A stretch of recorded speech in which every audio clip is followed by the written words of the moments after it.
তাহলে লিসামণি না, তোমার বয়স হচ্ছে 25 বছর। জি। তোমার একটা বাবু আছে, বাবুটার বয়স কত? 17 মাস। 17 মাস। তোমার কি সমস্যা বলো তো? আমার এই যে হাত ঝিমঝিম লাগে আর কি, এই যে এইখান থেকে দুই হাতে ঝিমঝিম করে। কোন কোন আঙ্গুলগুলো করে? আঙ্গুল তো প্রায় সবগুলাই করে।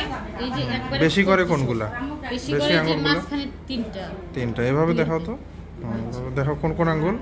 এই যে মাঝখানে তিনটা, এই হাতে মাঝখানে তিনটা বেশি, তাই না? বেশি। আচ্ছা আচ্ছা। তো এটা দিনে করে না রাতে? রাতে বেশি করে। রাতে বেশি হয়। হ্যাঁ, সারাক্ষণ লাগিয়ে আছে এখন। আগে মাঝে মধ্যে ওই একটু লাগছিল, আবার বন্ধ হচ্ছে। বাড়ির হচ্ছে কাজ বেশি করো? না, কাজ অতিরিক্ত কাজ করি না, এমনি রান্না বান্না করি। আচ্ছা আচ্ছা। কাপড় কাচা, ধোয়া, এইটাই সব। আচ্ছা, এটা গর্ভাবস্থা থেকে শুরু হয়েছে নাকি? জি। আগে তো ভালো ছিল একবারে? হ্যাঁ, আগে একবারে ভালো ছিলাম। আচ্ছা, ঠিক আছে।